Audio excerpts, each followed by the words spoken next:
দেশের মানুষ আমরা ইসলাম ধর্মের অনুসারী, আমাদের এই সংখ্যা অধিকাংশ।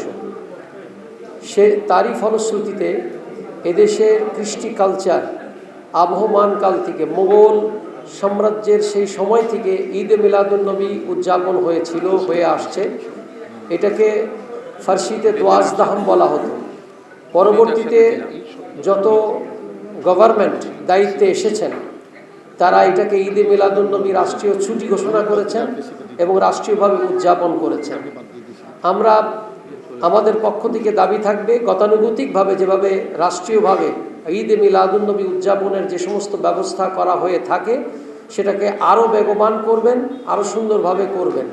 পাশাপাশি আমাদের একটি দাবি আছে, সে দাবি আমি বলতে চাই, আমরা দেখতে পাচ্ছি বিভিন্ন দুর্নীতিগ্রস্ত মানুষকে আইনের আওতায় এনে তাদেরকে বিভিন্নভাবে সাজার ব্যবস্থা করা হচ্ছে। এটা ইসলামী রাষ্ট্র না হলেও ইসলামী ভাবাপন্ন মুসলমানরা যারা প্র্যাকটিসিং মুসলমান আছেন এবং তার বাইরেও যারা মুসলমান ধর্মের অনুসারী না, পৃথিবীর কোথাও খারেজিরা ছাড়া আর কেউ মাজারকে এইভাবে উপড়ে ফেলে না। মাজার আক্রমণ করা এটা মূলত এক ধরনের বিশৃঙ্খলা এবং এদেশে একটা অশানী সংকেত।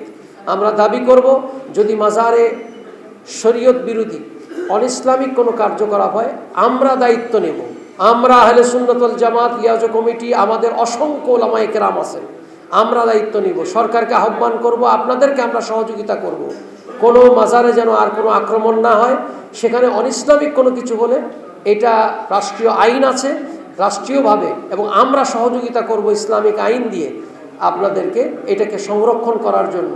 এবং আমাদের জানা মতে আমরা যে সমস্ত মাজারগুলোর আপনার আক্রমণ হয়েছে সেই মাজারগুলো সংস্কার করে সেই মাজারগুলিকে আবার ভালো করে আনার জন্য আমি অনুরোধ জানাবো আমাদের দলের পক্ষ থেকে।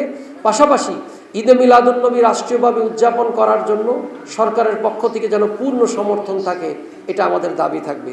আরেকটি দাবি, যে বিষয়টা আমাদের সমন্বয়ক যিনি পাঠ করলেন, উপাধ্যক্ষ আবুল কাসেম ফজলুল হক সাহেব, তিনি পড়েছেন, সেটা হচ্ছে মানুষের শিক্ষা ব্যবস্থা এটা একটা জাতির মেরুদণ্ড। সেই শিক্ষা ব্যবস্থাকে, শিক্ষা ব্যবস্থাকে মাদ্রাসার আলোকেই চলতে দিতে হবে। কারণ ট্রান্সজেন্ডার এটা মুসলমানদের দৃষ্টিতে নয়, ইসলামের দৃষ্টিতে সম্পূর্ণরূপে এটাকে নিষিদ্ধ করা হয়েছে, অনুৎসাহিত করা হয়েছে। পাশাপাশি রসুল পাক সাল্লাল্লাহু তাআলা আলাইহি ওয়াসাল্লামকে যে সুমহান মর্যাদা আল্লাহ তাআলা দিয়েছেন, এখানে মানুষ মোহাম্মদ নামে একটা প্রবন্ধ আছে, তার ভিতরে লাল সালু নামক আরেকটা প্রবন্ধ আছে। এই প্রবন্ধগুলোর ভিতরে ইনিয়ে বিনিয়ে মুসলমানদের প্রিয় নবীকে অসম্মান করা হয়েছে। মুসলমানদের এদেশে পীর আউলিয়ারা যে খেদমত করেছেন তাদেরকে কটাক্ষ করা হয়েছে লাল সালুর ভিতরে। হ্যাঁ, যারা এটার নামে ভণ্ডামি করেন তাদের বিরুদ্ধে আহলে সুন্নাত ওয়াল জামাত চিরদিন ছিল, এখনও আছে, ভবিষ্যতেও থাকবে।